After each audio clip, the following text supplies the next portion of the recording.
Assalamualaikum warahmatullahi wabarakatuh. Perkenalkan, nama saya Abdul Muthalib. Saya bertugas di SMPN 3 Kepulauan Karimata sekaligus sebagai mahasiswa PPG dalam jabatan Universitas Salatiga.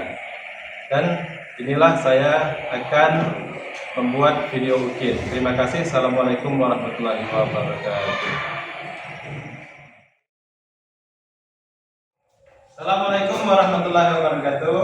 Waalaikumsalam warahmatullahi wabarakatuh.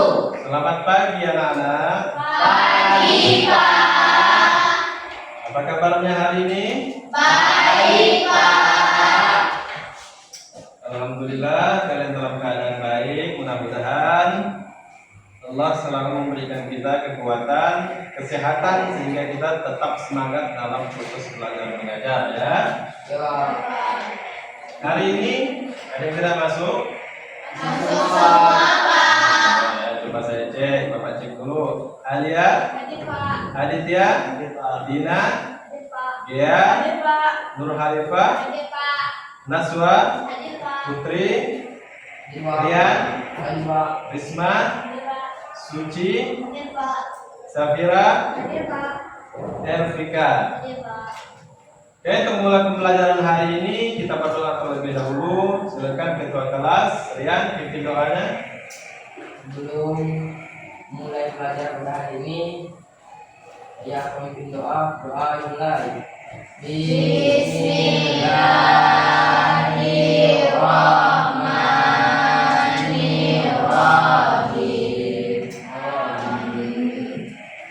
Amin. Alhamdulillah pada kesempatan pagi hari ini kita telah siap belajar. Siap belajar?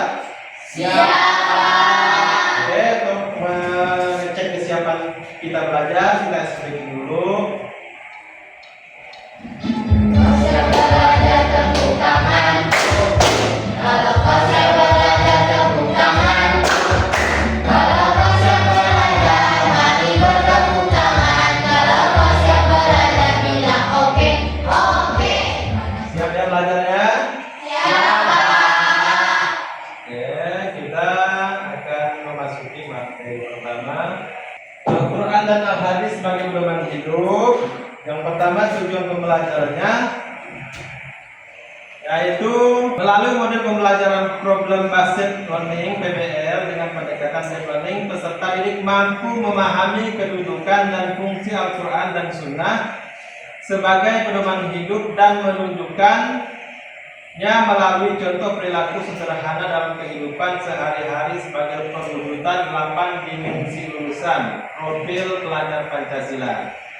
Adapun kriteria ketercapaian tujuan pembelajarannya, peserta didik mampu menjelaskan pengertian Al-Quran dan Sunnah dengan bahasa sendiri. Peserta didik mampu menyebutkan contoh dalil naqli sederhana tentang pentingnya Al-Quran dan Sunnah. Peserta didik mampu memberikan contoh nyata perilaku sehari-hari yang mencerminkan pedoman pada Al-Quran dan Al-Sunnah. Nah, itu tujuan pembelajaran yang akan kita capai dalam pembelajaran kita pada hari ini, mengenal Al-Quran dan Sunnah sebagai pedoman hidup. Nah, jadi hari ini kita akan belajar tentang materi Al-Quran dan Sunnah sebagai pedoman hidup. Tadi yang nggak tahu baca Al-Quran, nggak tahu semua kan? Alhamdulillah. Kita mesti tahu karena Al-Quran adalah petunjuk bagi kehidupan kita. Perlu nggak kita petunjuk? Apa petunjuk bagi kehidupan kita?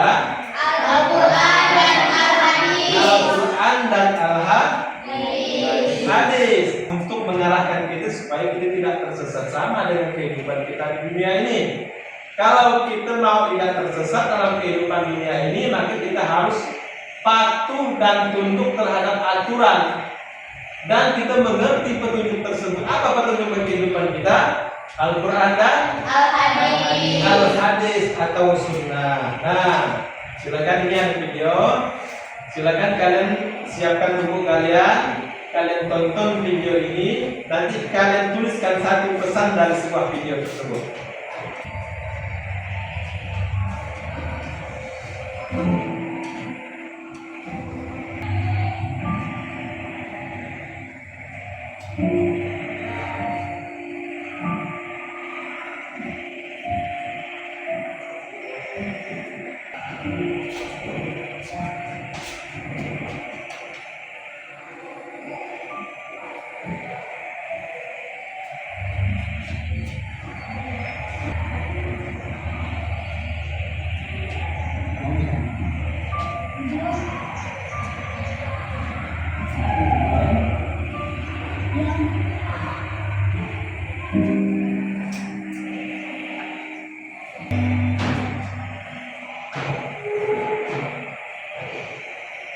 Mereka sudah menonton tadi, silakan tulis satu pesan yang disampaikan, yang bisa kalian tangkap apa sih manfaat dari kejujuran.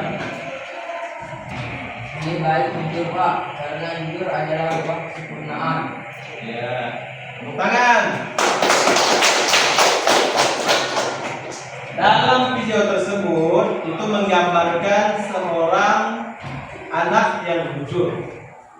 Walaupun dalam keadaan dia terdesak, tapi dia tidak menggunakan duit orang lain yang dia jumpai, karena dia takut sama Sang Pencipta Allah. Nah, maka dalam hidup ini Al-Quran sudah menjelaskan, hadis sudah menjelaskan, di situ kita untuk berperilaku jujur, maka kita harus tetap berpedoman kepada Al-Quran dan Al-Hadis. Itulah pedoman hidup kita. Karena Allah melarang orang yang tidak jujur, dan Allah senang terhadap orang yang jujur.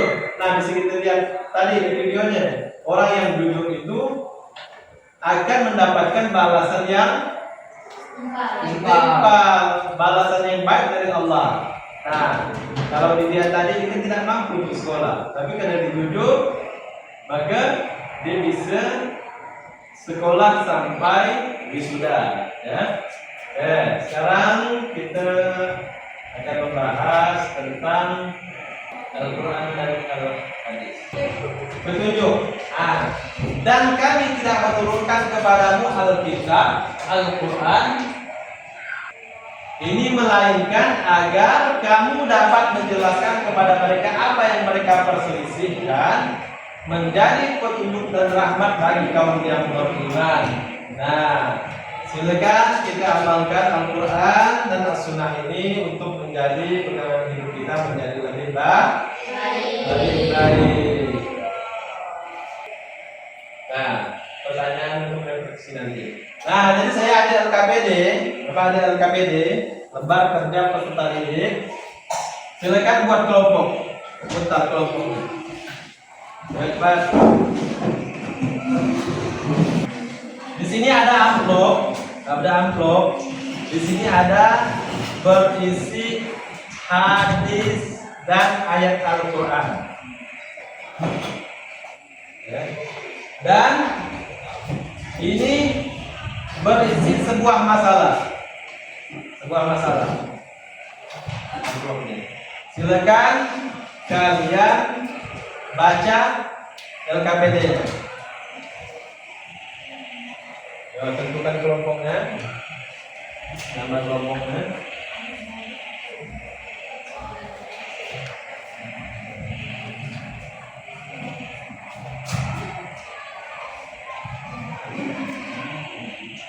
Ini kartu masalahnya. Di sini ada masalah, ada sebuah masalah.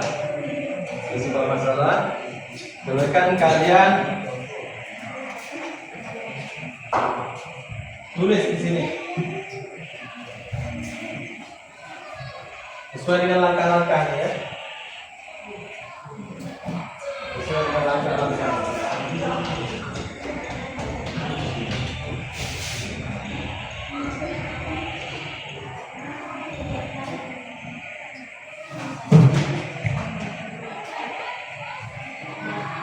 Ayo, saling bekerja sama.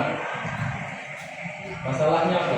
Dapat masalah tidak hormat kepada orang tua. Silakan di langkah-langkahnya ambil salah satu masalah itu, baca, diskusikan apa itu inti dari masalah tersebut.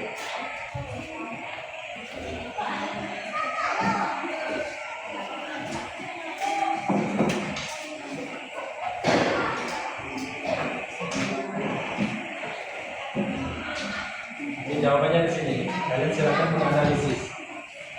Masalahnya kalian tulis, kalian analisis. Tulis masalahnya.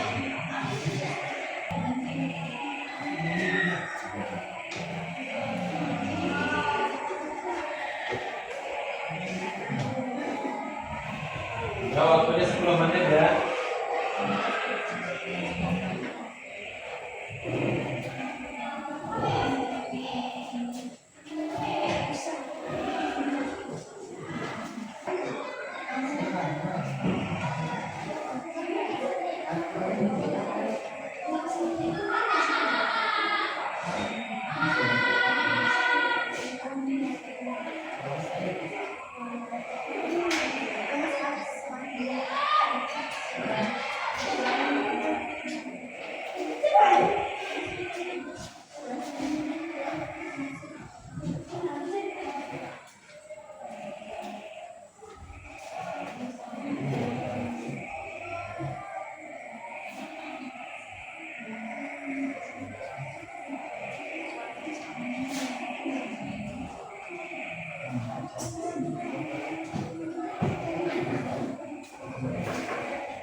Selesai semuanya.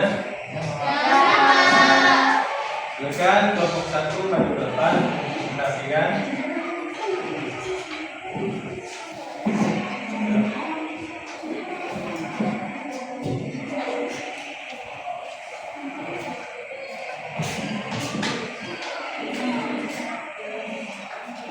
Kelompok 1 presentasikan. Assalamualaikum warahmatullahi wabarakatuh. Waalaikumsalam warahmatullahi wabarakatuh. Baiklah teman-teman, kami akan mempresentasikan hasil diskusi kami dari kelompok 1. Masalah dari kelompok kami tidak hormat kepada orang tua. Ada anak yang sering membantah dan tidak menghormati orang tuanya. Akibatnya, hubungan keluarga menjadi tidak harmonis dan terhalang mendapat ridha Allah. Petunjuk dari Al-Quran dan Sunnah artinya, dan kami perintahkan kepada manusia agar berbuat baik kepada orang tuanya. Quran Surah An-Ankabut ayat 8. Sunnah, ridho Allah tergantung pada ridho orang tuanya, dan murka Allah tergantung pada murka orang tuanya. Artinya, sesungguhnya orang-orang yang boros itu adalah saudara-saudara setan. Makanlah, minumlah, berpakailah, dan bersedekahlah tanpa berlebih dan tanpa sombong. Solusi dari sikap kami seharusnya menggunakan uang secukupnya, tidak membeli barang yang tidak penting, membiasakan menabung dan bersedekah. Sekian presentasi dari kelompok kami. Adakah yang ingin bertanya? Tangan. Nah, silakan kembali ke tempat. Lanjut kelompok 2.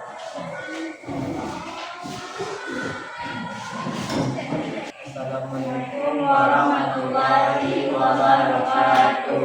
Waalaikumsalam warahmatullahi wabarakatuh.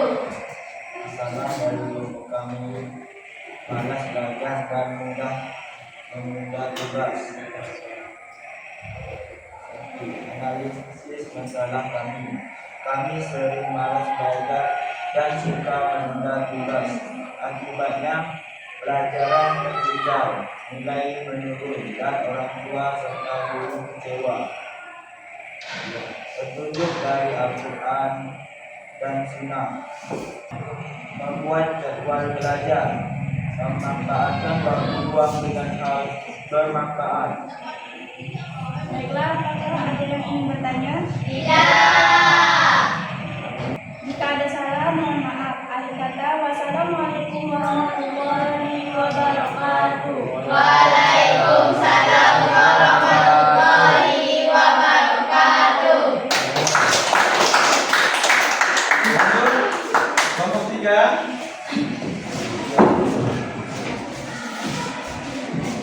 Assalamualaikum warahmatullahi wabarakatuh.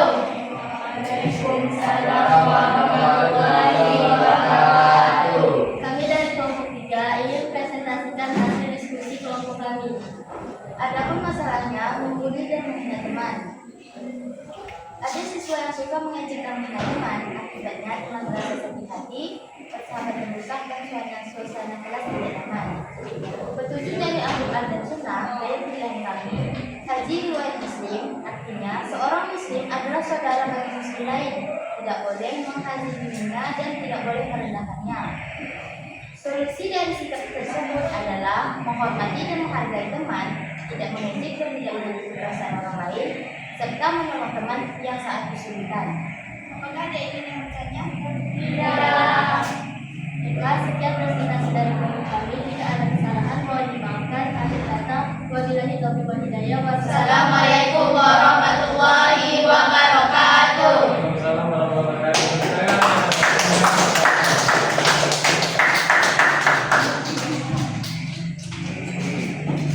Jadi kalian sudah menganalisis sebuah masalah tadi. Ada masalah poros, ada masalah hormat kepada orang tua, ada masalah mengejekkan. Itu kalian tadi sudah bisa menganalisis. Kalian sudah memberikan petunjuk ayat apa yang cocok untuk masalah tersebut. Nah, oke, setelah itu hasil dari analisis kalian itu silakan kalian buat dalam sebuah poster, ya, dalam sebuah poster, dan kalian tempelkan seperti yang ada di dinding ini, ya. Silakan nanti kalian selesaikan, ya. Nah, selesaikan dulu. Oke, karena tugas kalian sudah selesai. Itu tinggal kalian hasil dari itu tinggal kalian tempel, dan pembelajaran kita hari ini pun sudah habis. Insyaallah kita akan bertemu besok di jam pelajaran terakhir. Nah, untuk itu sebelum saya akhiri pembelajaran pada hari ini, saya mau merefleksi dulu hasil dari pelajaran kalian hari ini. Dari pelajaran materi Al-Quran dan Sunnah sebagai pedoman hidup, apakah ada kesulitan yang kalian hadapi dalam pertemuan pembelajaran Al-Quran dan Sunnah sebagai pedoman hidup? Tidak. Ya. Apakah peserta didik menguasai seluruh pembelajaran yang telah disampaikan dalam pertemuan kali ini? Sudah. Adakah manfaat yang bisa diambil dari pembelajaran terkait materi Al-Quran dan Sunnah sebagai pedoman hidup?